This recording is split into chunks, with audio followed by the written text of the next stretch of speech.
This is the Detroit Sports Podcast Network.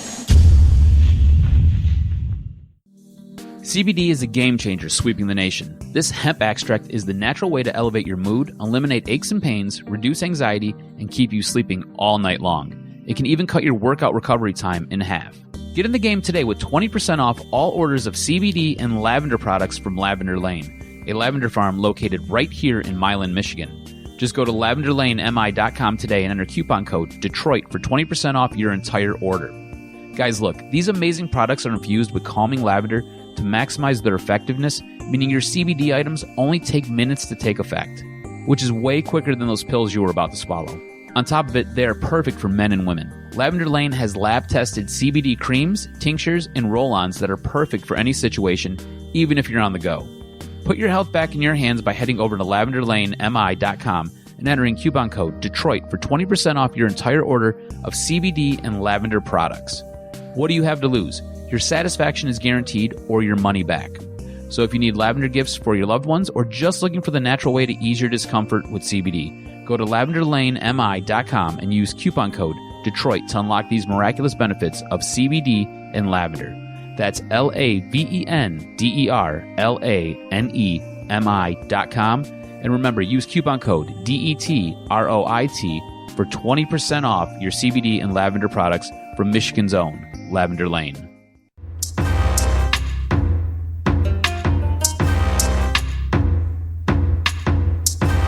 Welcome in on a Monday. I am back. I am married. How about it? It's a new and very wild life for me, but I'm excited. And it's not keeping me from watching sports. Imagine that. I'm watching as much sports as I've ever watched, if not more. We got a lot to talk about.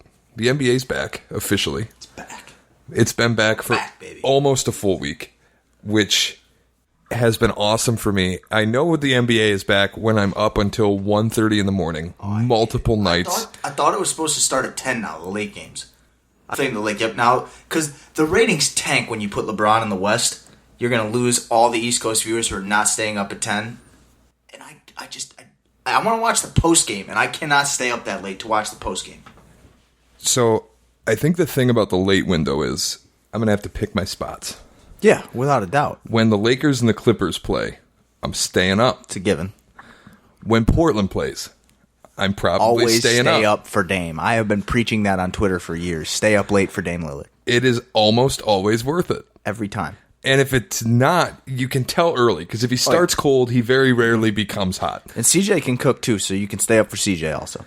Other than that, like Golden State, I don't know if I'm going to stay up and watch anymore. I did for years. For like 5 years, I would definitely stay up and watch. Sacramento, I thought was going to be really fun. Maybe not going to be as fun as I thought. We will get into the NBA. We will talk some Pistons because they got off to a hot start of exactly one game.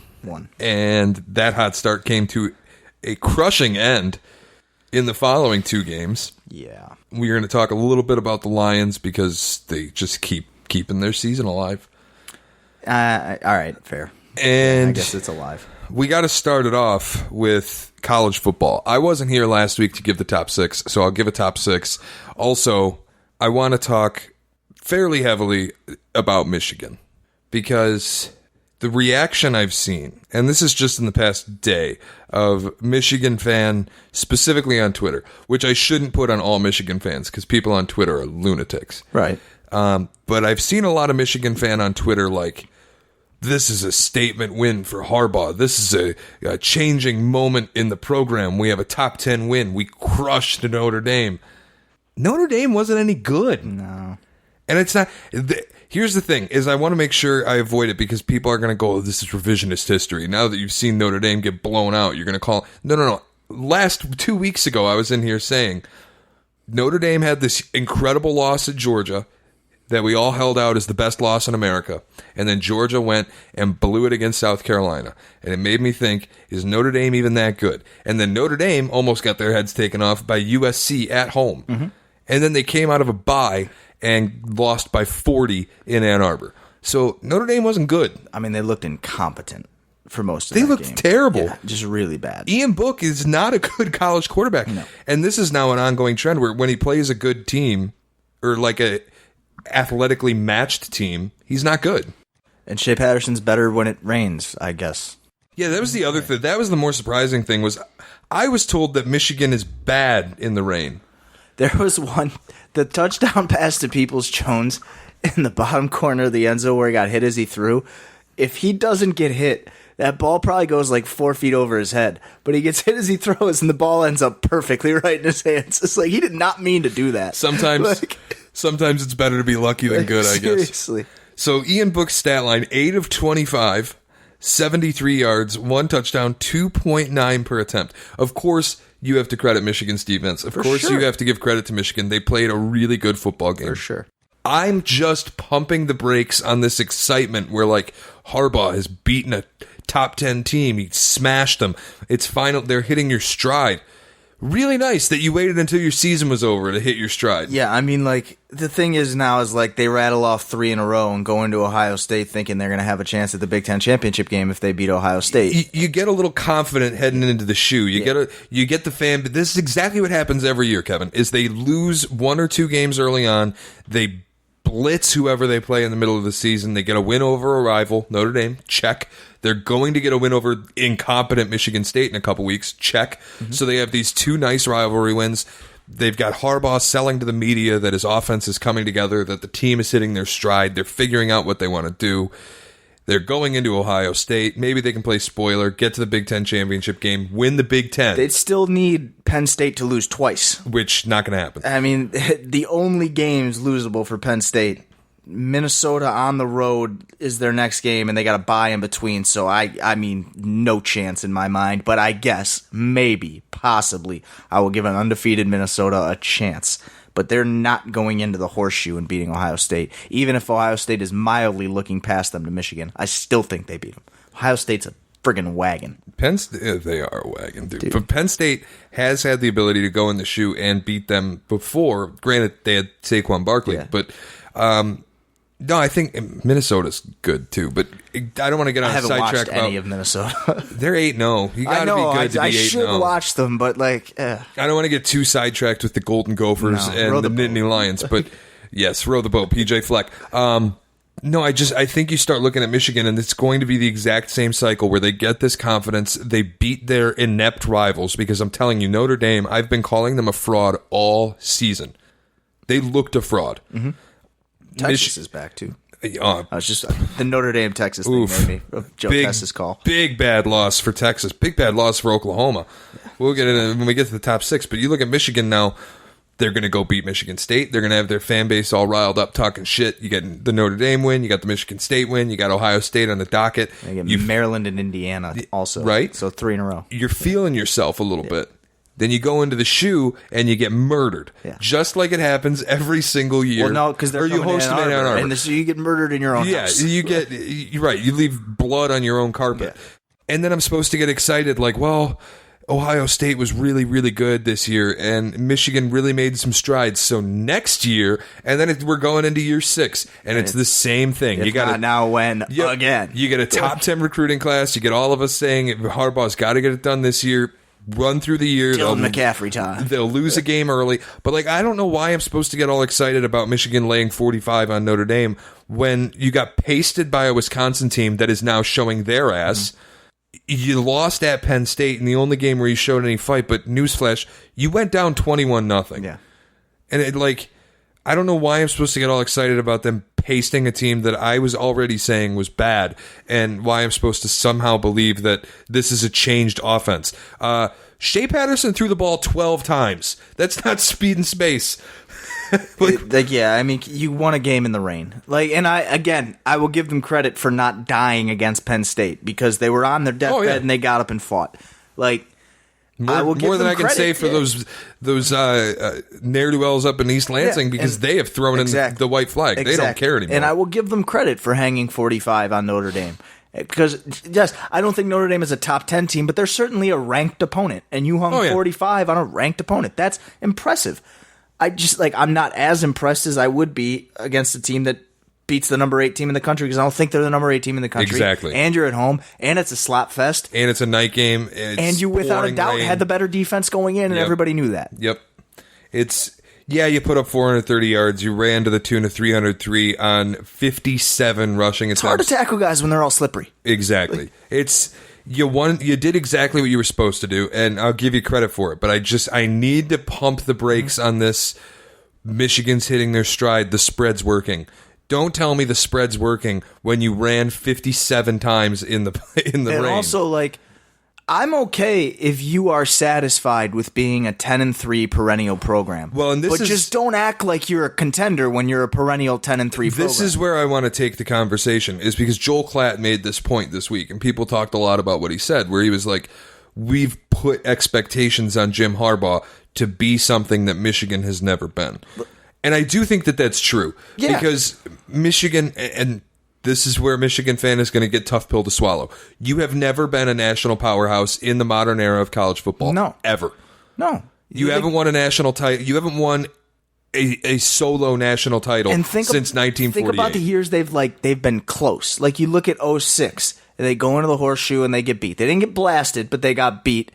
Or was that 05 or 06? Henny and Hart's last year, whatever it was. It was 06. And then you go into the Rose Bowl and you get blasted. Yeah, USC punked them. And then last year, almost the same narrative. You're going into the shoe and you get blasted. Like, they win that game, they're going to the Big Ten championship game, and they're going to the playoff. Yep. And they get blasted. And then what happens? You get blasted by Florida in a bowl game. Yep. So every time you've ever been close, you show your colors as being, no, we're not a contender, we're a 10-3 team. And that's where you go, okay, so you have this national title in 1948. Congratulations, you won that before black kids could play.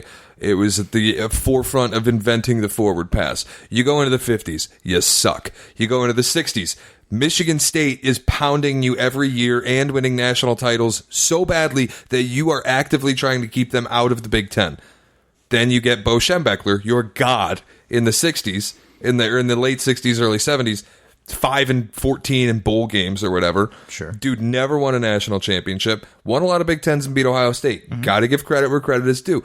But this is the point. Michigan has only ever been a regional power. Sure. They have, since 1950, they have never been a national power. Fair. Like, this championship, 97? Yeah, split with Nebraska. Yeah, and again, like, those aren't national championships. You're just the number one team that won your bowl game. Yep. Like, and again, and Michigan State's never done that. Like, credit. Like, I'll give you credit. But I'm going to have a tougher time. Like, I'm not going to say that you were some national power through the 90s. No. I'm not going to call you Alabama. I'm not going to call you Ohio State. Another team also has that trophy in their trophy case. And that trophy is as much in Lincoln, Nebraska as it is in Ann Arbor, Michigan. Who's like, if you take away Tom Brady, and let's bear in mind the fact that Tom Brady was battling for his job essentially throughout the entirety of his career at Michigan. Booed off the field multiple times. If you take him out, you are pretty much looking at like Charles Woodson and Desmond Howard, because they're your two Heisman winners, and those are the only two guys who ever did anything really substantial in the NFL. Like, there are some other names that have had decent careers here and there, mostly linemen. But other than that, what are you looking at as producing great talent? And I'm not giving Desmond Howard a phenomenal career, but he's a Super Bowl MVP. I'll give him that. Sure. Like, Charles Woodson's a Hall of Famer. I think they do generally put talented players into the NFL. But like, the upper echelon, like, what does Alabama do? What do these great programs do? I mean, you look at, like, Brandon Graham, but again, you said, lineman. Not a Hall of Famer. Yeah, like, and you look at, in my eyes, he did make the play that won a Super Bowl against the GOAT. Well, you know Not what? a Hall of Famer. Is David Tyree a Hall of Famer? Not a Hall of Famer. No, but it is. They do put a lot of guys on the line. As far as upper echelon talent, you're right. They don't get, like, Ohio State. I was talking to this with my buddy. Every year, a top flight corner goes into the league from Ohio State. Did you see Nick Bosa today? Yes, a Bosa comes out of an Ezekiel Elliott or a J.K. Michael Dobbins. Thomas. Every single year, somebody comes out of Ohio State. That doesn't happen at Michigan. No. Michigan hasn't had a skill player drafted in the first round since 2005. No. And I don't have a problem with Michigan being like, we're a 10-3 program and one of the best programs in the Big Ten. Just say that. Say, hey, we're Oklahoma State North. That's what we are. But then pay the guy you're who's your coach like they pay Mike Gundy, not like how they pay Nick Saban. Exactly. And that's where it's like, if we want to reset the expectation for Michigan and say, you know what? Harbaugh has done a really good job. He's done exactly what we've expected out of Michigan throughout their history. We compete for Big Ten titles. We might win one every once in a while. Perfect. Haven't been to a championship. Then Harbaugh's doing great. Is he worth the $9 million he gets paid a year? No. You don't pay $9 million for 10-3. That's the point I'm making, Yeah. right? Like, you don't pay that much for that record. When he was brought in, the conversation wasn't, let's win 10 games and compete for a bowl appearance. No one's saying he's doing a bad job. It was how many national championships. Exactly. Not if and when. It was how many. No one's sitting up here being like, man, 10-3 is unacceptable. You were doing an awful job. You're doing a below your paycheck job. That's the point. You are being paid like a coach that should be perennially winning his conference, or at least getting to the conference championship game, and you haven't been there once. Like, so again, like 10-3 perennially is much better than Michigan State is perennially. Sure. Is much better than most of the Big Ten is. Sure. But don't pay your coach like you're a national championship contender when you're not, or else you're going to have those expectations, and he's continuously not going to live up to them. Yeah, and that's the whole point, the broader point. It's not just to sit here and bash Michigan. That was a great win. Yeah, it was a great win. Sure. And as a team, they played really well. I think they have something to be proud of after this weekend. But seeing all of the stuff like this team could really do it. This could be next year. This could be it. Like this, we have to give Harbaugh another chance. The stuff's in place.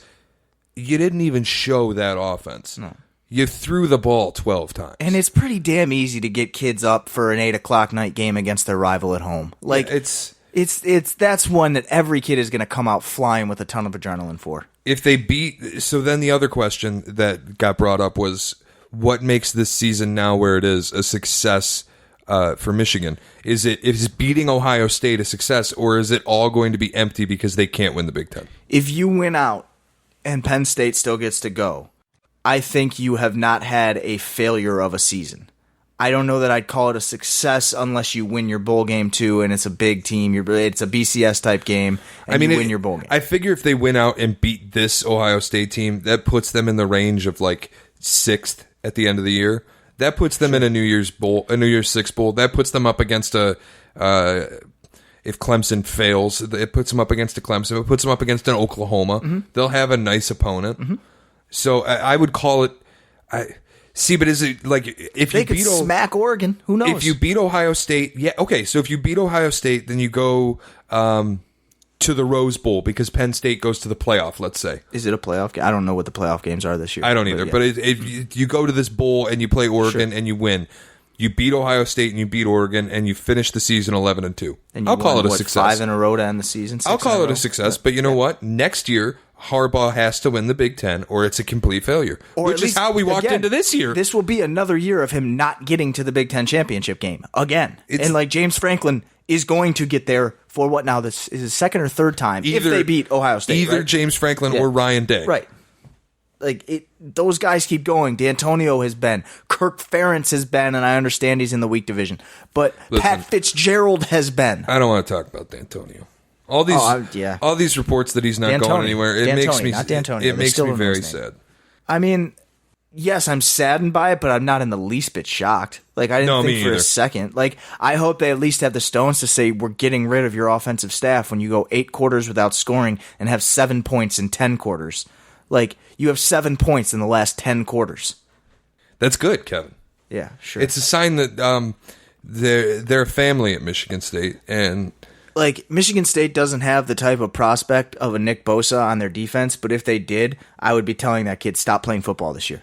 I mean, Kenny Willekes might want to stop playing football this year. Yeah, but sure, but he's not Nick Bosa. Like last year when Nick Bosa was like, yeah, I'm done. After one little tiny injury, see ya, I'm out. Like I would tell any player like that on Michigan State right now, stop. They don't care about you, or else they would do something with the offense.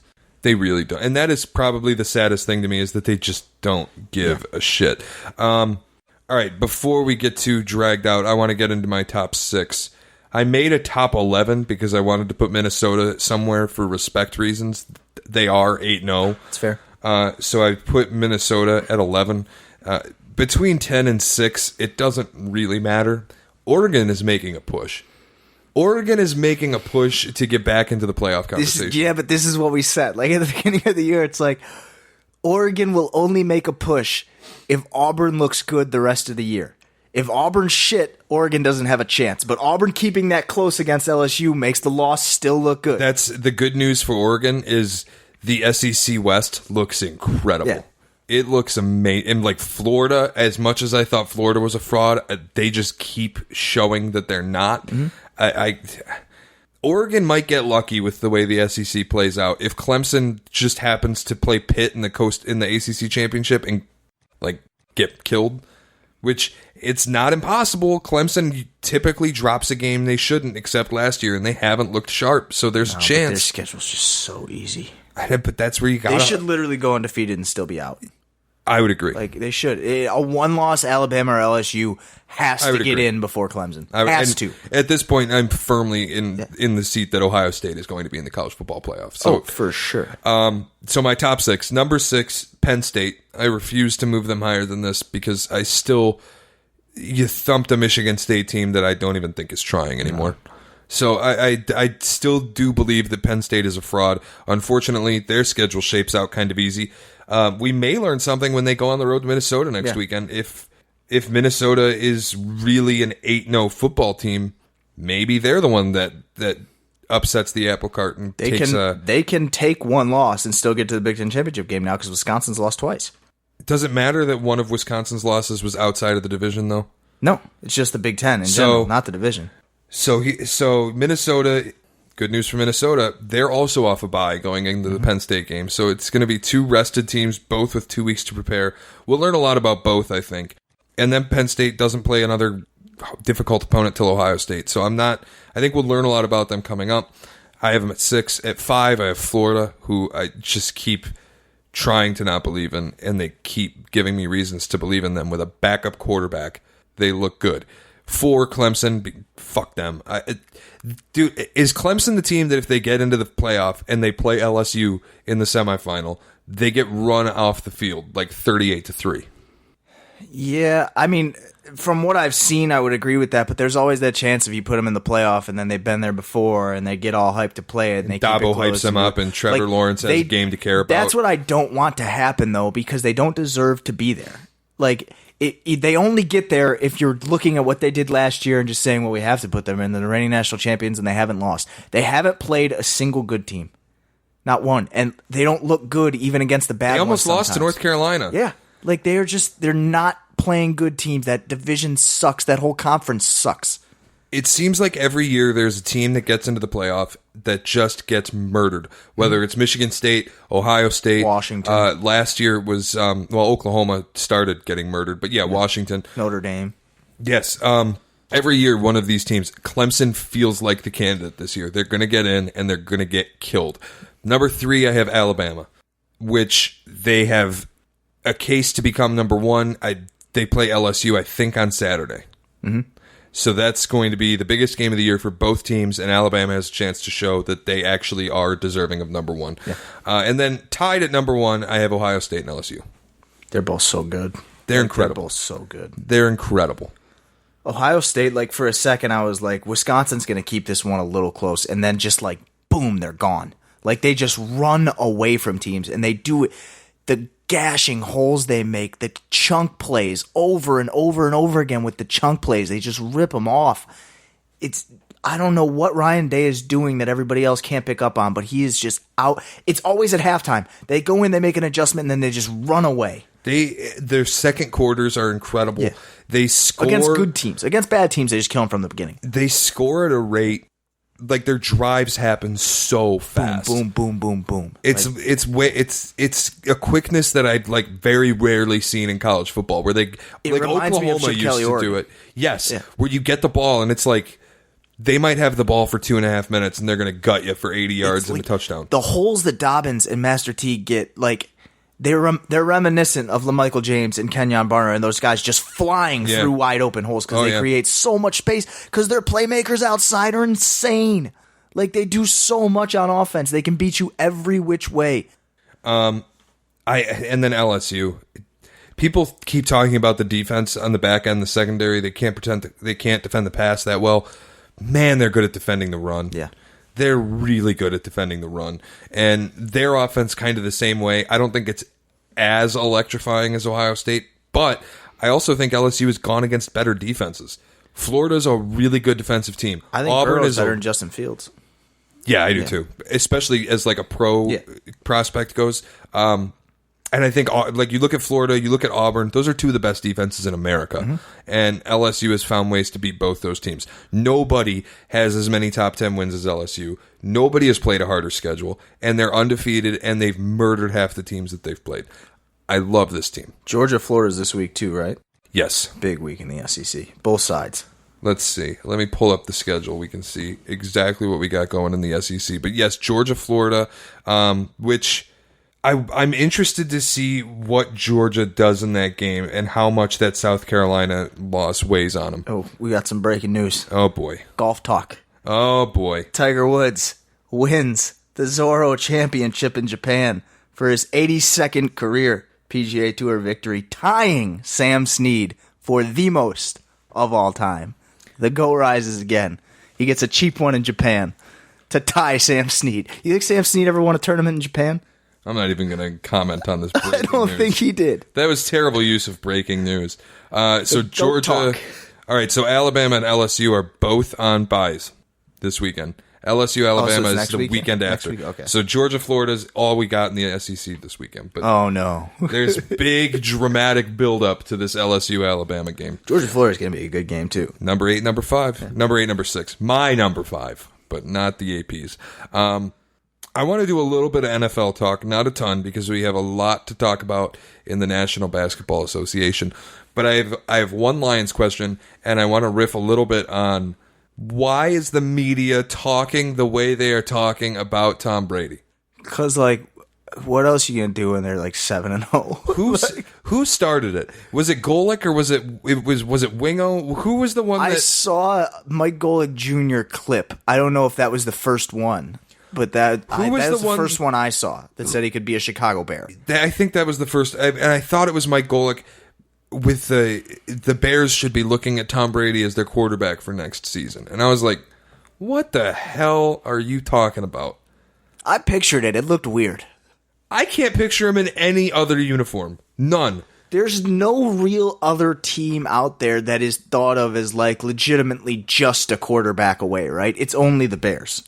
Like, no one's going to look at Tampa Bay and be like, oh, if they got Brady. People have been saying it about the Jags, but I don't know that I believe it. No, especially not after you trade Ramsey. Yeah, true. Like, I mean, I really can't think of a team that, other than the Bears, that it's like they're one quarterback away and they're there. Like, well, the Packers. I don't know. I got to get the digs in when I can. I could see, like, if the Chargers were to move on from Rivers and draft a quarterback, but like, maybe they bring in Brady to play for in front of the quarterback for a year. Why would you want to go to the Chargers? How bad do you want to play in California that you're going to be a Los Angeles Charger? Why would anyone want to You're going to play 16 road games, bro. Why? Yeah. This like, oh, Tom Brady's going to be a true free agent for the first time. He's not franchise tag eligible. He doesn't have an extension. His contract automatically voids. He's going to be a true free agent. I can think of one other team. I don't think they're a quarterback away, but there's a connection there, and I suppose you could rope them into the category if you had a really, really big rope of a quarterback away, and that's the Titans. Oh, God. Why would you want to go to Nashville and play for the Titans? Why do you want to be a Titan? Nobody would want that. How much does he love Mike Vrabel? Like, yeah, that's the only thing. It's like, oh, well, he's friends with Vrabel. They would get along. He'd probably let him bring in whoever the hell he wanted to be the OC. Like, Brian Greasy, offensive coordinator. Like, why would you want to go anywhere? People being like, he's going to be a free agent, he controls his own destiny. Well, then he should exercise his control and stay exactly where he is. The only team I could ever see him going to is the San Francisco 49ers. And the fact that they are 7-0, they look terrifying, and they have a quarterback who's young and extremely handsome. Makes me think... jawline. It's incredible. There's no way that they're going to move off of Jimmy Garoppolo to go after Tom Brady. Honestly... I said this before we started recording. I wish the Patriots would have lost their regular 2 games in September so that we could be talking about Brady falling off of a cliff instead of this ridiculous Brady's going to go be a Chicago Bear. Chicago Bear Tom Brady. Yeah, right. Like, no one through this whole thing has thought to mention, like, there's no way in hell Robert Kraft is letting Tom Brady leave. Like, there's no way. Even if Belichick says, like, it's fine, let him go, Robert Kraft is going to be like, okay, fine. No, Robert Kraft's going to be like, screw that. I'm cutting the check. He's staying. You can go. Like, there's no way he lets him go. Robert Kraft would line 51 players up in a rifle line and have them all shot on Brady's command before he would let Tom Brady not be on the team. There's no way that Robert Kraft would ever let Tom Brady play for another franchise. It won't happen. It's the most absurd narrative. It's just the Patriots being this good has absolutely broken sports media. Like, defensive. Because, like, even if they were like, they aren't phenomenal on offense right now. They're very good, but they're not like tops in really anything. If he were lighting it up, like if he were having an MVP season, I don't think this narrative exists. No, and I think it's more because, like, well, maybe we could pick apart his play, but they're 7-0. What are we going to say? Right. Like, so you can't do anything. Like, the defense is so good. I mean, they tried that. Nick Wright went on, what's that show on Fox Sports 1? Nick Wright went on the air into a microphone, and he was like, of the three, Jimmy Garoppolo, Jacoby Brissett, and Tom Brady's the worst right now. He said that. That's... Like, these are things that and he said it when they were 4-0, and now they're 7-0, and it's like... Give Jacoby Brissett some credit. Now they're 8-0, and it's like, can you really still just be picking apart his play when they're 8-0? It is something, though. They're really not asking him to do that much either. Just a quick aside, it's something that all three of those guys were on the same team. And they look at, like, what are 7-7-14. So, like, how many wins do the I got to look at. I'll get their combined record. Yeah, they've lost 2. So they're 19-2 this year combined, the 3. So yeah, 15-0 combined for Garoppolo and 20-2 then. Yeah, and Brady, and then the Colts are 5-2. So yeah, 20-2 are those the Wolf Pack, as they called themselves. Just quickly, because it's not mentioned enough.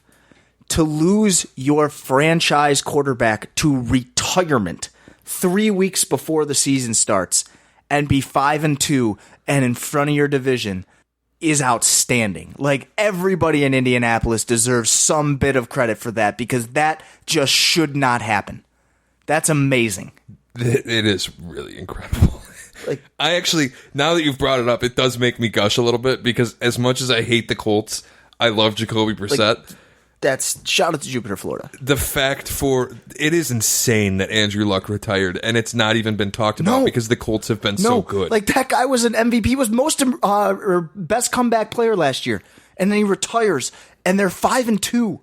If they were 3-4, I'd be like, well, Luck retired. That's pretty damn good. No, they're 5-2. I think had he not retired too, the crazier part about this, had he not retired, dude, most preseason projections probably would have had him as an MVP pick. Yeah, without a doubt. It's like, you lost a guy who's not just your franchise quarterback. You lost a guy who was a favorite Pro Bowler for league MVP. And you're 5-2. One of the best 10 quarterbacks in the NFL, without a doubt. When he was not healthy, he was still that good. Now that I've addressed the stupidity of Tom Brady, is he going to go someplace else? Because the answer, he's either going to retire or he's going to stay a Patriot. Right. It wouldn't make any sense to go anywhere else. I do have a Lions question for you as a Lions fan. Can't wait. You're 3-3-1. You're in third place in the NFC North. You have a negative point differential. Your defense ranks among the very worst in the NFL. If Philadelphia gets on the phone with Bob Quinn tomorrow and offers you this year's first and next year's first for Darius Slay, are the Lions okay to sell at 3-3-1 with a negative point differential and one of the worst defenses in the league? Or should they buy a running back and go all in? So, like, Slay didn't play today, and I'm not positive how healthy he really is. So, I want a first-round pick. Like, without a doubt, I want a first-round pick. I don't think they can get one for him, which is crazy considering what Ramsey just got traded for. And I know he's not Jalen Ramsey, but he is probably a top 7 corner. I would say get a running back, but I don't know who. I don't think Kenyon Drake is that good. Yeah, I don't think he's the answer. If the thing is, his deadline's Tuesday? Yeah. So there's nobody like surprise coming available. You're going to have to make your decision now. It's like what's out there. This is what's out there. It's not like the Jets are going to be like tomorrow, you know what? We don't need Le'Veon. Like, that's not going to happen. So I wouldn't hate it if they added a running back and didn't trade Slay. But if they trade Slay, I just like, after the Quandre thing, like, I still don't get it. I don't know why they traded Quandre Diggs. I don't know what their path fifth-round pick for. Like, I also think you look at this division now with the Vikings at 6-2 and with the Packers at 6-1, and you go, yeah, you get to play the Bears twice. Yeah. So you can program in 2 wins. That puts you know what? They lost to Chase Daniel last year. Just saying, they lost to Chase Daniel last year. That is true. If you just say that you get 2 wins against the Bears, that puts you at 5-3-1. Mm-hmm. If you and this is being generous. Well, I won't even be generous. You also lose both your upcoming games against the Vikings and the Packers. Mm-hmm. So you're sitting at 5-5-1 now. I think they can beat the Packers. But if they go 5-5-1, sure. Do you have faith that their other 5 games they can win all of them?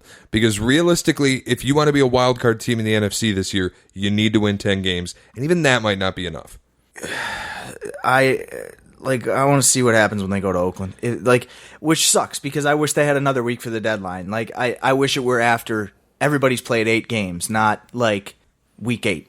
Like, people have buys before week 8. Let everybody play 8 games, and then you have the deadline.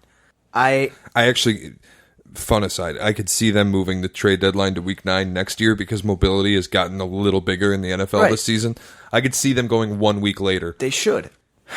I think they can beat the Cowboys. I know they will beat the Redskins. At least I pray to God they beat the damn Redskins. See, but that's then you get Tampa, you get Denver, and you get... Who knows what Denver's going to look like, because they could look way different on Tuesday. They're already selling. That is true. They already sold Sanders. Joe Flacco had some not-so-nice comments for his head coach after the game today. Basically called him a bitch.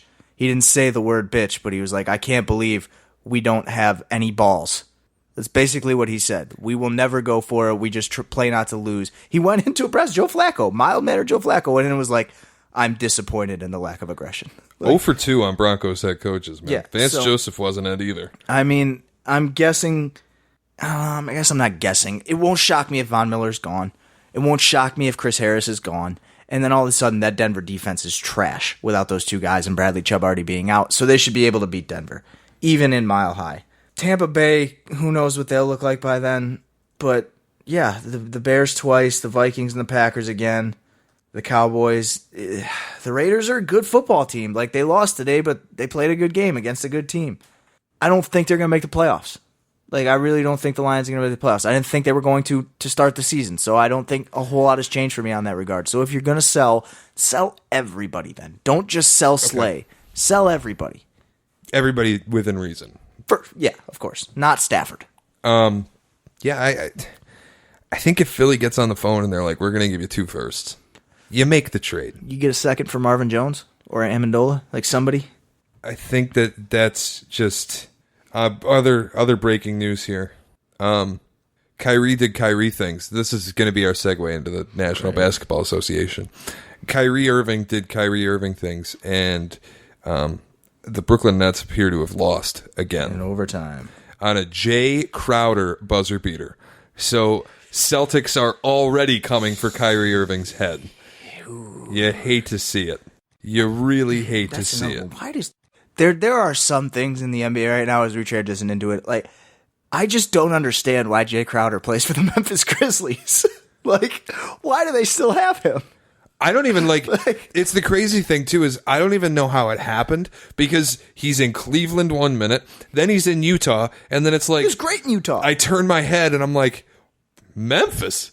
Got traded for Mike Conley. But it's just like, why do you have that? This is a game that you should want to lose if you're Memphis. It's like you fought hard, you got it to overtime, now take your loss so you can do better in the draft. Like, Jay Crowder helps you. Well, anymore, tanking doesn't work in the NBA anymore. The Pelicans just got the number 1 overall pick. Wow, I'm very excited. Kyrie, 37 points in this game, and the Nets lost again. That'll put them at 1-2 on the season. And I got to tell you, this is a perfect place to start because I wanted to do week 1 NBA overreactions. And there are 2 teams, one that I was high on and one that I was low on. And I'm wrong on one and right on the other. But I might So the Nets are the team that I was low on going into the season, and I was pretty consistent. I think 6th seed is their ceiling. They're a 40 to 43 win team. I might have overestimated them. Possible. Still early, but possible. Taurean Prince, not a good player. Not a very got good an extension. Not a very good NBA player. No. DeAndre Jordan is a -5 in a 1-point loss in overtime. DeAndre Jordan is a shell. I said this last year. Like, the guy's done. They gave him 4 for 75. He was done last year. They moved him into the starting lineup and still gave Jared Allen more minutes. Kyrie Irving, look, Karis LeVert has been excellent, I think. The problem is, and I saw this a lot with the Celtics, you put Kyrie Irving on a team, Kyrie Irving is going to take his shots. Mm-hmm. When he's the number one dude on a team that is competitive, he's going to take his shots. It's last year he ate the ball and he stopped the ball and he took a lot of shots every single night. Tonight, 27 attempts, stops the ball. This is just what he does. It doesn't allow for cohesive team play. You look at the Celtics without him right now. They're playing like a team and they're playing really, really well. Yeah. You look at the Nets right now with him. They need 37 points to lose to the Grizzlies in overtime. I still think it's early with the Nets. Like, obviously, they haven't gelled yet. The DeAndre Jordan thing, like, I'll just say it one more time. Like, there was not another team out there that would have given DeAndre 1 year for $25 million. Like, there is not a team out there that exists with. No other team was out there being like, yeah, DeAndre, we'll pay you a whole bunch for 1 year. And the Nets gave him 4 for 75. It wasn't 75. I'm pretty sure it was 75, wasn't it? No, I think it was 4 for 40. I thought it was 75. Hold on, I'm pulling. Yeah, 4 for 40. Oh, okay. 4 for 39.9. Why did I think it was 75? I have no idea why I thought that. Either way, still, nobody was giving. You know what DeAndre Jordan was in line for is what Cantor got in Boston. 1 year, $5 million with a player option. I don't know that he would have got the player option. They gave DeAndre Jordan 4 years for $10 million a year because Kyrie Irving likes him. 2 years ago, he didn't get a player option. Like, Dallas gave him a 1 year deal for a whole bunch of money. I don't know why, but they didn't even give him a player option. He's old for centers. He's done if he doesn't figure out something else. I do think, though, that you look at the Nets right now, and it's the Celtics seem to be enjoying, and maybe I'm too close to look at it objectively, but the Celtics seem to be really enjoying basketball right now. Kemba seems to really be enjoying being on a team with actual NBA players. And all those actual NBA players seem really happy to not be on a team with Kyrie Irving. And then I look at, there's a tweet that I read today, and it became after Kevin Durant tweeted, "We are water." Okay. That was a tweet that Kevin Durant sent. And this tweet... That's fair. It's like, I don't know what the percentages of our body, but I'm pretty sure it's a lot. This tweet says, ever since KD signed with the Nets, he's become kind of a loser. He responds to Scout with Brian nonstop, tweets dumb shit like, "We are water." I don't think it's because he signed with the Nets. I think it's because he spends every day with Kyrie. At what point does Kyrie Irving's eccentricness rub off on the Nets in a way that it makes them a worse basketball team? Like, I think, and I know it's early, and that's why I called it week one overreactions, but I do think that the evidence is really starting to pile up that Kyrie doesn't help you. I think that's just a little bit of a bridge too far. I think he can help you. I think when Kyrie Irving's personality is the personality of your basketball team, you're screwed. Like, it's the Rodman effect, right? Rodman could have never been the guy in the locker room because he was friggin' crazy. But if you put him with Jordan, Rodman's a damn good piece. So, you put him with Isaiah, he's a damn good piece. When so Kyrie was with LeBron, next to Bron or next to KD, and he might be a damn good piece. I don't know that KD has the personality to be that either. I think KD needed to be next to a Steph. But maybe he can, like, I think KD has more of a chance to be that guy. But I think when Kyrie is the guy everybody leans on and looks at, it's not going to work. Like, he can be a great help to a championship team. He can even hit the biggest shot in the finals. But he cannot be the personality of your team. He cannot be the heartbeat of your team, the mind of your team. It has to be somebody else. And you look at, like, last year with the Celtics, when Kyrie would go through his extreme depressive spells, when he wouldn't talk to the media, when he'd give really vague, weird answers. The entire team went through weird depressive spells. It was not just him. And now you see it with the Nets. Did you see his comments after the Knicks game? They asked him about the They asked him about the Nets-Knicks rivalry. And he said, it's not a rivalry to me. I mean, when the Nets were in New Jersey, it was like a Subway series. Now they move them into Brooklyn and they turn it into this battle for New York City. That's not how I see it. Two things. One, there isn't a subway that connects East Rutherford to New York City. And so I don't think that was a Subway series, bud. Two, there is one that connects Brooklyn to Manhattan. What the hell are you talking about? Everybody saw it. I saw many people on Twitter saw the reaction. Everybody, what the hell is this guy talking about? Nobody knows what he's talking about at any point in time. The hermetic friendship stuff. It's all so weird. And when he's the number one dude on your team, which he is this season. Yeah, without a doubt. He might be when KD comes back. I'm saying, we don't know what KD's... I'm going to hesitate to say KD's going to be a shell of himself or anything like that. But he might be worse than Kyrie Irving right away. That could be a thing. And either way, it seems wild to think, but Kyrie has more of an enigmatic personality than KD. KD's going to hide even more than Kyrie does, because KD's entire persona is, I only talk from behind a screen. Everyone's going to live in Brooklyn and KD's going to live alone in Manhattan. Pretty sure he lives in Manhattan, doesn't he? I think so. I don't... I just think when Kyrie's the personality, he's not... And I don't want to call him a bad leader, because I think... No, but you can. I think there's enough evidence at this point that we can say that. I think there is definitely enough evidence. I just would hesitate to do that because I don't want to call anybody a bad leader. I just think... I don't think his leadership style is bad. I think the way he's trying to lead is bad. I just think he doesn't know where he's leading people. He's never been there by himself, so he doesn't know what to expect unless someone else is leading him. That could be. Anyway, I think they're going to be a bad team.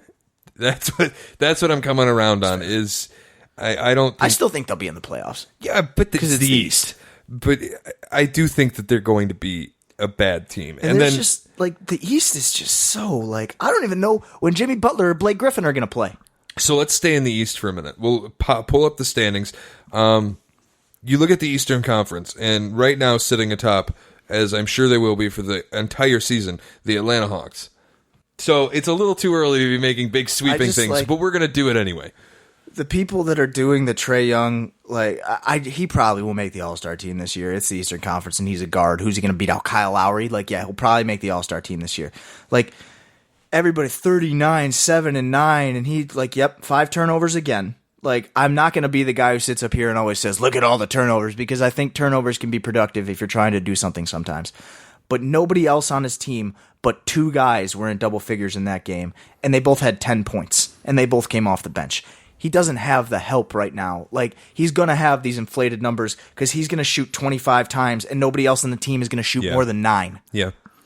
I think he needs a better secondary piece than John Collins. He took more threes than anybody else on his team took shots. Yeah, it's... the numbers are going to be inflated because he's shooting ideal. Every time. I do think if we look at the East right now, Philly is going to win it. If I'm... Not go to the... I shouldn't say I think they're firmly going to go to the finals. They're going to be the number 1 seed. I think that's fair for right now. The Bucks, I'm really starting to get concerned with. Yeah, I mean... And it's... I know it's oh my God, it's been 2 games. Again, we are doing overreactions, and I was saying in the preseason, I had concerns defensively with the Bucks, and I had concerns that Middleton and Brook Lopez would not be able to repeat what they did a year ago. And you know what? They look better against Houston when Giannis fouled out than they looked the rest of the game. They're not the type of team that should be built around Giannis. It's just the way it is. It's nothing against Giannis. No, Giannis is literally the MVP. But the way they are set up, they function better when he's... I shouldn't say that. They don't function better when he's not on the court. I was going to struggle with this one. They're different. They're very different when he's not on the court, obviously. But I think even more so than when any other MVP candidate steps off the floor, maybe sans Harden, but even with Harden now, because Westbrook can do the same thing, just faster, they're just a really two-sided team. I think they become a little bit more cohesive when Giannis comes off. That happens when you have a star. Sure.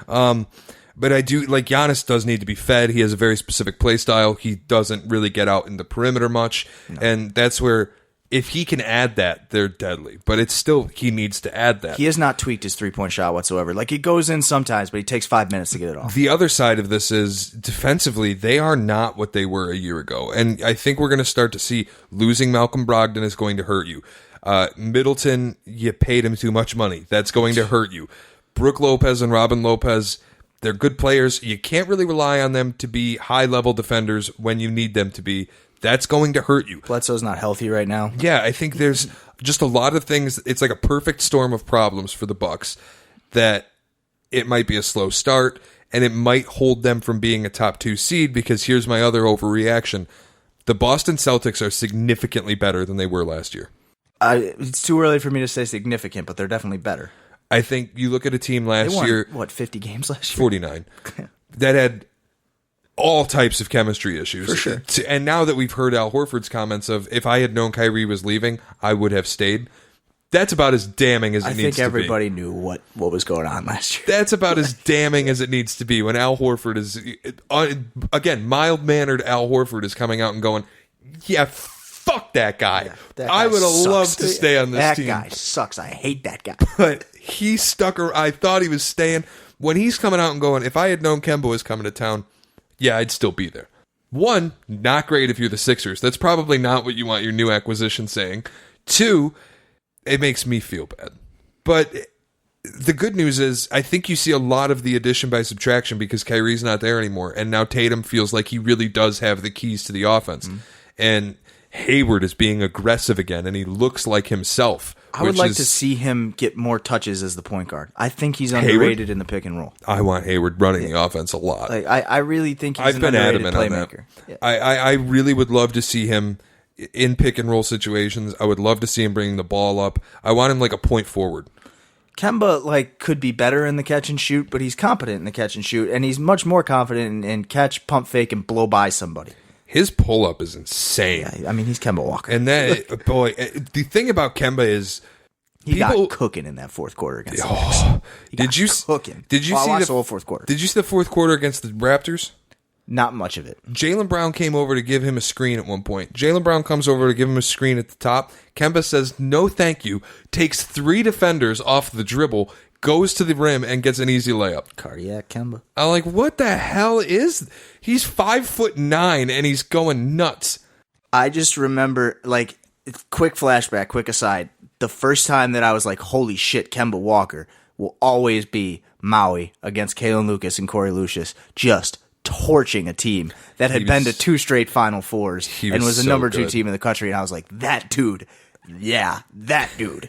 The best thing about Kemba being in Boston, other than he's on my favorite team, is I think a lot of people who aren't really into the NBA haven't ever seen Kemba Walker in the NBA. It's probably somewhat true. No one watches Charlotte. If you're a casual NBA fan, if you're not a diehard watching October NBA fan, you probably haven't seen much of NBA Kemba Walker. You will this year. And you're going to be better for it. He's so fun. He's just so fun to watch play. He's always going. He's always happy. He's always moving. When the fourth quarter starts, there are very few players in the game where the quarter changes to 4 and they just become better. I wrote this down. I literally wrote that down in my notes this week. I said Donovan Mitchell, Kemba Walker. They're workhorse pitchers. They throw 99 in the 9th on their 100th pitch. They always go get it late. It's Justin Verlander in his prime when he would come out and first 5 innings, 92, just 93, cruise. Put it in his... And then he gets into the 6th. It's still a shutout. Wind. He's got no hits. 97, 98, 99. I'm watching the Jazz play right after the Celtics the other night. And Jazz played OKC. Conley was 1 for 16. He was trash the whole first game. And Donovan Mitchell was like, don't worry. I got 3 fastballs for the cleanup hitter. And just boom, boom, boom, puts the game away. That was Kemba in the fourth quarter against the Raptors. The Celtics struggled really bad in the third. They're down 8 points. And Kemba comes out in the fourth and he's like, don't worry, guys. We're good. Yeah. And just goes nuts. He did it against the Knicks, too. Jaylen Brown has been hot in fourth quarters. He's been playing really good on-ball defense. All of the criticisms I've had for the Celtics through 3 games are mostly fixed. The Philly game concerns me, but again, I said this right after. You're not going to see 62 foul calls in a basketball game very atrocious. often. That it was a crime that it was on national television. Honestly. Also, you had I don't know, this is basketball, not football. You got no tape on Philly. You have no idea what they're going to look like with 4, 6, 10 guys.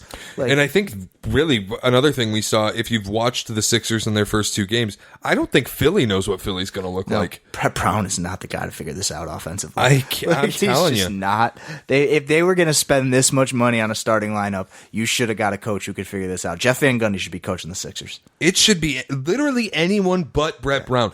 He couldn't figure out half-court offenses when he had JJ freaking Redick to space all the he did floor. was run curl and shoots with JJ and Joel Embiid. That was all he could figure out. You want me to expect this guy to figure out half-court offenses when he's running 4 power forwards like you're the New York Knicks? Who goes in the dunker spot this time? And it's like, oh, well, we'll just stagger Horford and Embiid. Yeah, you'll have to because Embiid's body has betrayed him and you're 2 games in. They literally load managed Joel Embiid 2 games in. And the whole time I'm watching that game against the Pistons, I'm like, man, if Horford and Simmons are on the floor at the same time without Embiid, Ben Simmons needs to play the 4. He cannot play the 1 and run pick and roll without Horford. It doesn't work. He has to be the 4, and Richardson has to bring the ball up. And they are so thin at guard. Why won't they play Trey Burke? Is Trey Burke that bad? I don't know where their half-court offense comes from.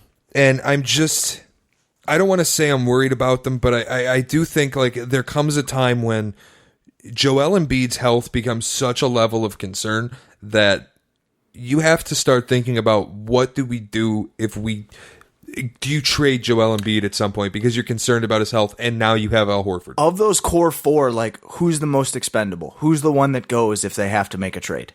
I want to say Simmons, but he shoots now. So I don't think you can move Simmons. Of those 4, I guess you would say right now Embiid, but even just because of the health issues, who's the MVP potential of those 4? Yes, Embiid, Simmons but big is guys firmly, don't win MVP. I think Simmons is firmly the most likely to win MVP. If you want to be a 6'10 MVP, you got to be able to shoot like Durant or run like Giannis or Simmons. Or pass like LeBron. LeBron's not 6'10. But you know what I'm saying. Yeah, exactly. Which Simmons can.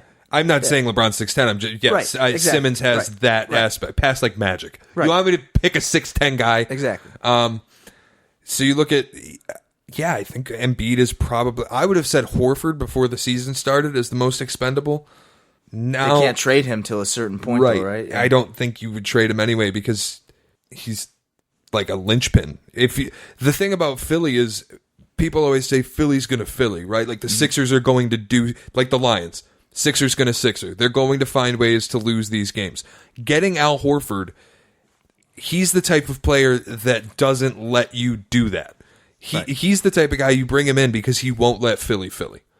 I don't think he's expendable for that reason because he's the guy that you need 30 points in a clutch playoff game. Al Horford. There he is. You need someone to stop an MVP in a playoff game. Al Horford. Anything you need in the playoffs, he can go get you. They have dudes to guard Giannis. That's the whole thing about their playoff situation, right? Is they theoretically have 3 guys who can guard Giannis. 4 if you count Richardson outside. What's Embiid's playoff calling card? Diarrhea? Hurt knees, headaches. I mean, I don't know what to make of Joel Embiid. Unbelievable talent. Unbelievable talent. Not on the floor when you need him to be on the floor. Doesn't have his head in the game when you need him to have his head in the game. I don't want to sit up here and bash the guy because, again, I think I gave him first team All-NBA last year. I know Jokic got it, but I had Embiid. He's not as good as Jokic. He was incredible last year. But he was amazing, and he can do things that people his size can't do. Which also, by the way, I'm sick of the Zion's the second heaviest guy in the league. But no, Zion does not outweigh Embiid. There is no way Zion weighs more than Embiid. There is no way Zion weighs more than Jokic. It's not just Taco Fall and Marjanovic. Stop saying things like that, everyone who's saying that. He does not weigh more than Andre Drummond. It's not a thing. Oh, boy.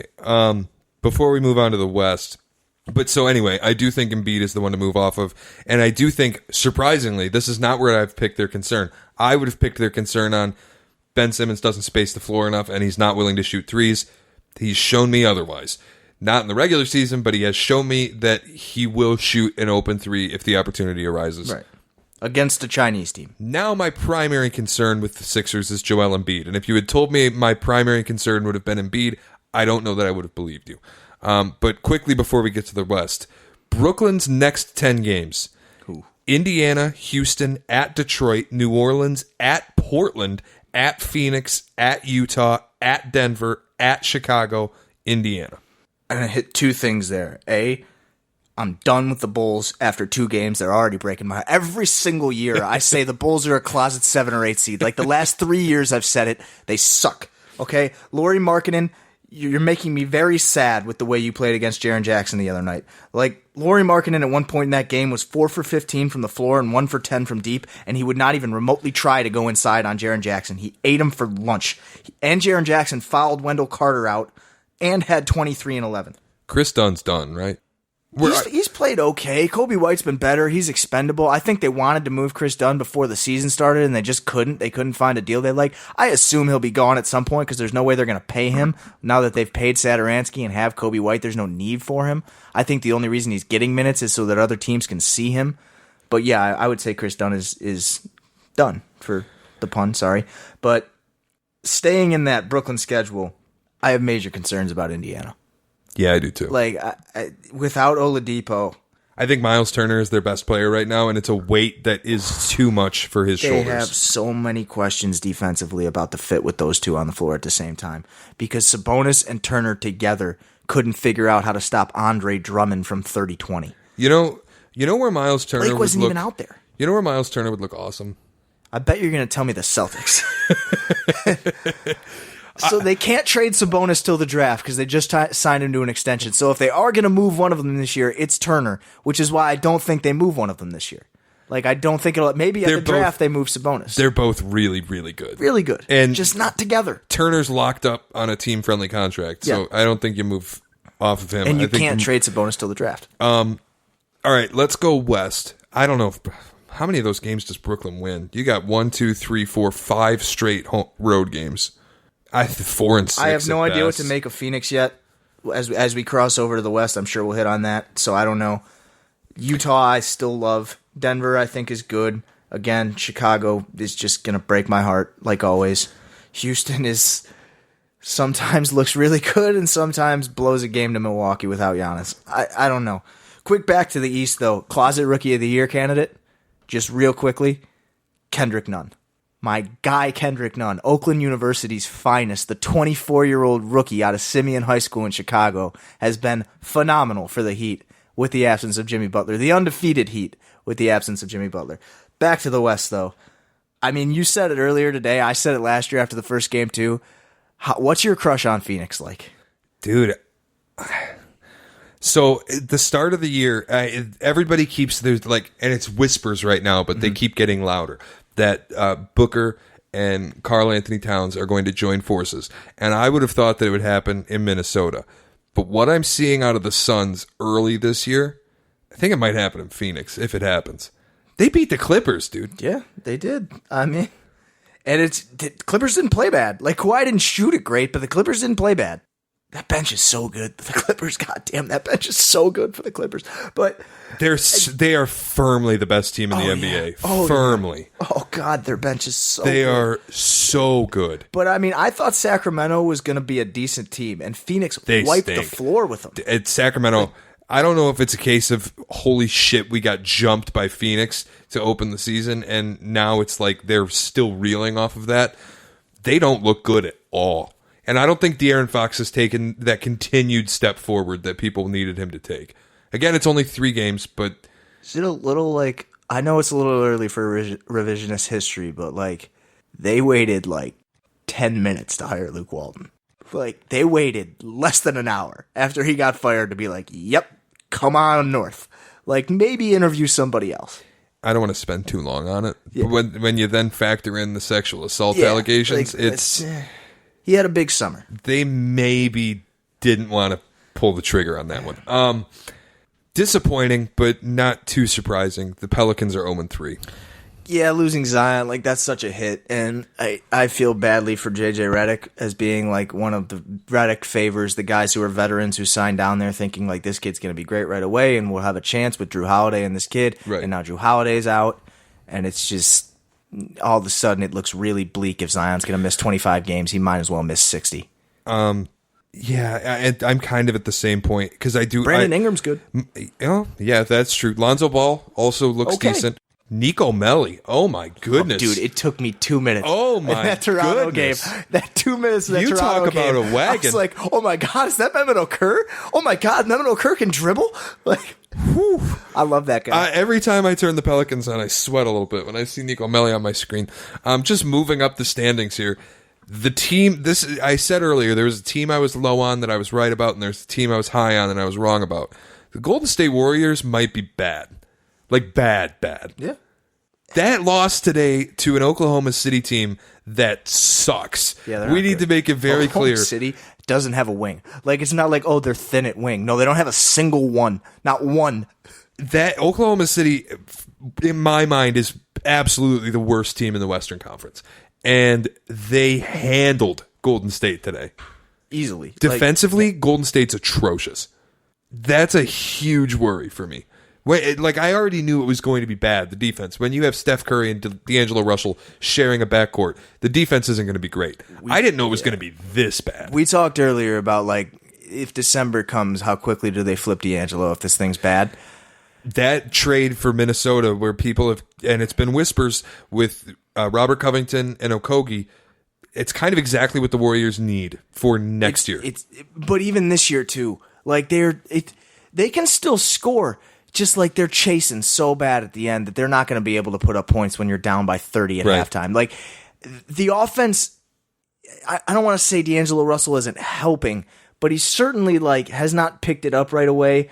And when you take out Klay Thompson, who never needs the ball to be effective, and put in D'Angelo Russell, who sort of has to have it, and then hope that Steph will just not need it as much. Like, I don't know if it's a fit, and what you really, really need is defensive wings, because they're just getting killed. Like, they had no chance at Kawhi Leonard. None. And they had nothing for a Lou Williams and Montrezl Harrell pick and roll. Like, they just get killed defensively. You need a wing. And yes, when Willie Cauley-Stein comes back, that'll help your interior defense minimally. He's Willie Cauley-Stein, not, like, amazing.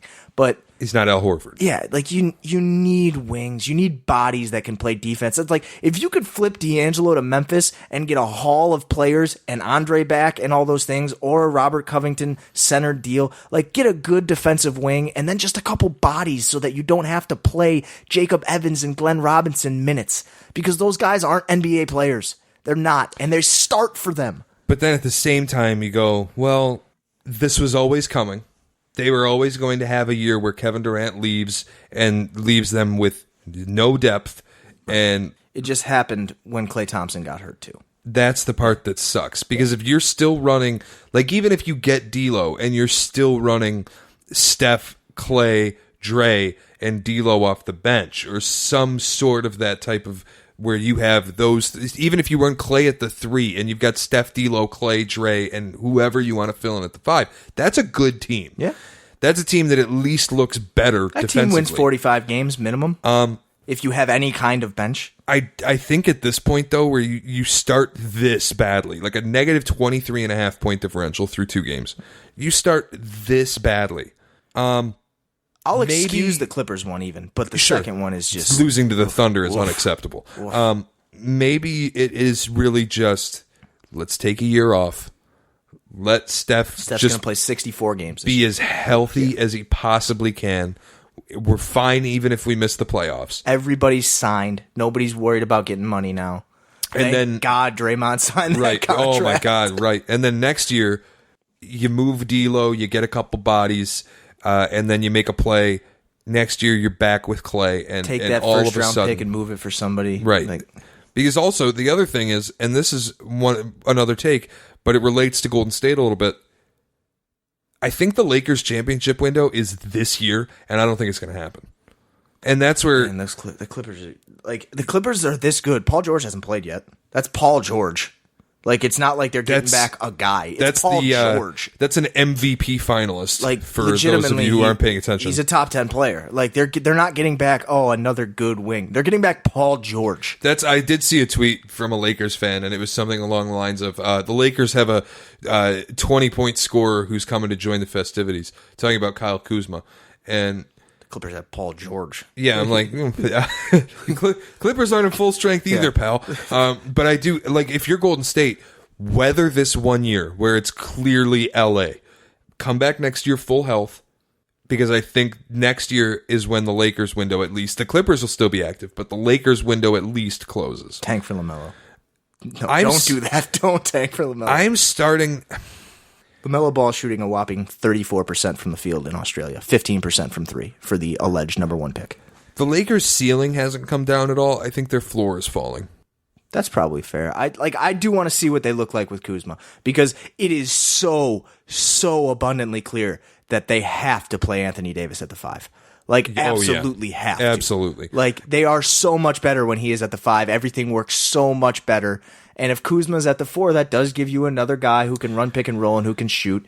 They could look more dynamic. The other thing that's abundantly clear, and this is where I really, really struggle with them, and this is why I'm lowering their floor, is you almost need LeBron and Anthony Davis to play 48 minutes a night. You got to stagger them. One of them has to be on the floor the whole time. You cannot have minutes where both of them are off. For every game that we saw in Game 1 from Danny Green, you'll get a game like Game 2 from Danny Green. Like, he's gonna have those crazy nights, and then he's gonna be Danny Green. That game against the Clippers, when the bench came on, and you talk about bench, what was it, 69-13? Yeah. They got outscored, something ridiculous, 63-19. When you talk, because their bench is insane, it's just nuts. But you also have to factor in the Lakers might have the worst bench in basketball. It's awful. The Warriors have the worst bench in basketball. Okay. The Lakers are second. It's and that's where I think when you get to the playoffs, it doesn't matter anymore. I think the Lakers realistically could come in at like a 6 seed. They'll probably battle for home court just for the easy first round. But you think the Lakers will be a 6 seed? I think they're going to load manage their 2 guys enough. And without both of them, if they load manage on opposite nights, then you automatically have minutes when neither of them are on the floor. I think they just are going to build in enough regular season losses that they're going to struggle to get to home court. I don't think it matters, because I think once you get to the playoffs, both of them play 48 minutes a game. I wish I had more confidence in their front office. I wish I would think like they could go get somebody. That's where every LeBron team ever, the Cleveland teams, the Miami teams, you make a deal at the deadline where it changes the structure of the team and you become a championship favorite. I don't have faith in Rob Pelinka to go find that deal. Yeah, and what would they give up for it? They don't have assets. They have one, and it's Kuzma. And it's... But if you give up Kuzma, right? You have to make it a positive. You have no picks. All of their picks are in New Orleans. They don't have any bench players that anyone cares about at all. No, I mean, like an Avery Bradley, but what's that getting you? Nothing. An Avery Bradley comparable player. That's it. Like, I mean, Avery Bradley's on a 1-year deal? Yeah, all of them are on 1 year. Do you know what that is? That's an expiring contract for a pick. Well, and that's exactly. not something that's not a this year move. I think 6. I can't call him a 6 seed. Just I know the West is loaded, but and I understand they didn't make the playoffs last year, but they added Anthony Davis. But it's so I'm struggling with it because they're so bad when both of them are off the floor. And I'm not saying that I think they're gonna make the Western Conference Finals. I think they'll probably take the Clippers 7 games. But I'm trying to think of 5 teams in front of them. I'm just thinking regular season. The Jazz are going to go for a top 4 seed. They just beat the Jazz, though. Yeah, but you know what I mean? The Jazz are going to go I think the Jazz are better than them right now. The Jazz aren't going to... Well, and the other point is the Jazz aren't going to be load managing their stars the way that the Lakers might. And Mike Conley's not going to play complete dog ass the way he has the first 3 games. I'm saying I think the Nuggets absolutely... I think the Nuggets might be the 1 seed in the West. Nah, I'm going to give it to the Clippers, but yeah. But no, again, when I look at the Clippers, I think that they realistically could be a 2 or a 3 because I don't think they give a shit about seeding. They just want to get the home court through the first couple rounds. I feel like they might care about seeding this year. I feel like they have a point to prove. Just because even with all the hype and all of it, they're still not even the story in their own town. Oh, that could be. They could want to run up the win column. They could want to try to go for 70. My thing is I don't know if they're going to try for 70, but I look at they get to the All-Star break 40 plus. Kawhi perfected load management in Toronto, and he attributed so much of their championship to his load management. For sure. So I think he's going to do it again in LA, and I think he's going to teach Paul George. I would say Paul George is getting his now. Yeah, and that's so. I don't think that they're going to just run and get the 1 seed because I don't think they're going to try for it. Denver, I think, is going to try to be the 1. Utah, I think, is going to try to be in the top 4. Houston, I think, is going to try to be in the top 4. There's a lot of questions. They might be bad. I don't know that they could do it, but I think they'll try. Yeah. I think you look at Portland, they need to be in the top 4. They need to be in the top 4. I'm souring on Portland rather quickly, which is you know how I feel about. I've always loved Portland, but like they're the team that has the piece in place with Whiteside's contract and with Zach Collins and the picks and Anthony Simmons. They're going to add really someone. really good GM and Noel. They're going to add a Kevin Love. But does that a Kevin Love? Does that a Kevin Love? Like does it? If you really think about it, you're going into the playoffs and your lineup is Dame, CJ, fill in the 3. You got Kevin Love at the 4 and Yusuf Nurkic at the 5. Yeah, that's a really good team. But what if they're...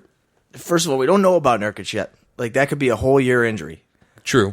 What if they're fighting for an 8 seed at the deadline and they decide to go in a different direction because they got so much salary tied up? Like, what if they're like, we want more younger guys, let's move Whiteside for picks. And they just move CJ?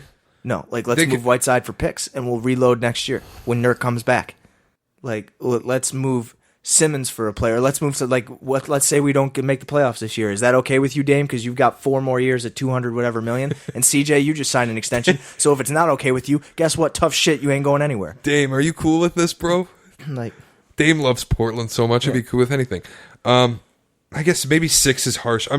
My point is, I don't think the Lakers are going to finish in the top 2, in the top 3. I think 4, like that Cleveland team that was the 4 seed and went to the finals. I think they're more that way because I think that LeBron's going to pick his nights. Bad. Outside of LeBron James, they were not good. Right. The Lakers outside of LeBron and Anthony Davis are really bad. Yeah, but they have Anthony Davis. I will give it to you. They don't look like a 1 seed, certainly. I just like putting them at 6 for me is a little tough. The other thing with that Cavs team is they still had assets to make a deadline move that changed the shape of their team and probably got them to the finals. They weren't going to the finals if they had Isaiah Thomas on the roster. Dwayne Wade. There are teams like for 3 quarters, San Antonio was going to lose to the Knicks. And they finally figured out, oh shit, we're about to lose to the Knicks and turned it on. But I don't think San Antonio is good. I think this might be the year they're bad. Like, which is wild to me because they have, like, they bring back Murray on a playoff team. Like, he's a good player. Good. He looks great. And Derek White's playing 12 minutes a night now. So I think there's a closet trade contender too. Could they move Derek White for something? Like a shooter. So that your only good shooter doesn't have to be Bryn Forbes. I love you, Bryn Forbes. You know who else I think can't be the only shooter. I think they could move Davis Bertans. He's in Washington. Oh, what am I thinking? Yeah, you're right. Remember they wanted Marcus Morris, but they didn't get him. They did move Davis Bertans. Who am I thinking? No, I do. I think they're the type of team that's going to try to make moves too. Yeah, I could see it. They have Pop, win now. Like, yeah, there's a Kevin Love contender, though they can't. They just guaranteed LaMarcus for next year. They cannot go get Kevin Love. But a DeRozan could get moved. A Rudy Gay could get moved. I think Derek White, if he's only going to play 10 minutes a night, you're not going to utilize him. Is Bellinelli on a movable deal? Do you even want to move off of him? He's $5.5 million. You got to keep shooters, though. I know. They just that's the big problem. Shoot threes. Damari Carroll might be movable. He's got to be. It's $7 million. Yeah, he's movable. I don't know what they'd go get because again, like, what do you want? Chris Paul? Like, who are you going to get? But I think they're at a point now where they're clearly at the end of a very nice run. And do they have enough expiring to go send like Derek White and expiring for Chris Paul? Let me see. Because that wouldn't terribly shock me if they have enough room to absorb it. Like I know that's a ridiculous contract, but like Pop with Chris Paul could be something. So they could Rudy Gay, but you want to keep Gay. Yeah, you'd want to keep anybody good if you're going to get Chris Paul. If you're going to pay Chris Paul a bunch of money, you want to at least have a chance. How much of their money is expiring? Is it all expiring? I don't know. It would really help if it were. They're another tank for LaMelo contender. They might be. I think because what's their insane streak of 50 wins and making the playoffs, and they don't have the 50 win streak anymore. But they have the playoff streak is longer than the Red Wings was back when the Red Wings had the longest one. So I pity any team that tanks for LaMelo. I've been joking about it, but that guy really is not good. LaMelo? 34% from the field, 15% from 3. in his first 6 games in Australia. I think he has positive aspects. Oh yeah, to he's his 6'8" game. and he can move like that, but he is the same as his brother. He cannot shoot the ball. It looks weird as hell because it's not a good shot. Like, he can't shoot.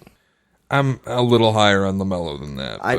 I got the argument last year about like, oh, he'll never play in the NBA, and I will obviously backtrack on that now. He's obviously going to play in the NBA, but I made that statement when he was playing in the BBL. I was like, no, nobody is ever making the jump from the BBL to the NBA. But now that he's playing in Australia, I think obviously he's going to play in the NBA.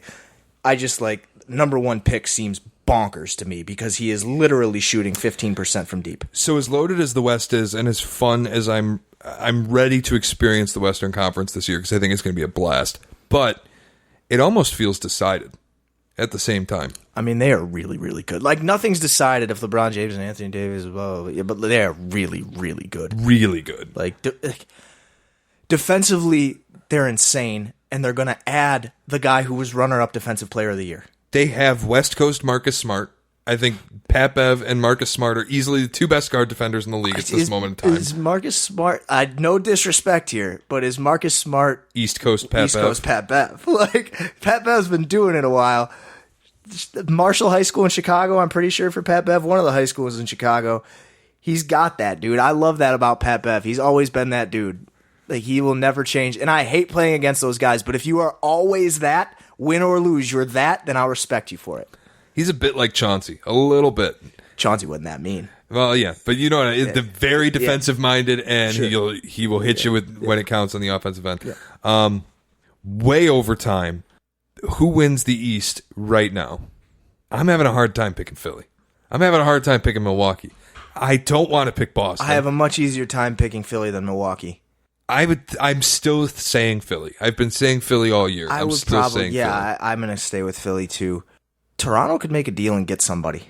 Like Norm Powell and somebody like Norm Powell makes more money than you think. Other guy like Pascal Siakam is really, really, really. So is really Fred good. VanVleet. Oh my God, Pascal Siakam is good. Toronto, I don't think they're gonna I don't think they're gonna win the East, but I bet they win a playoff series again.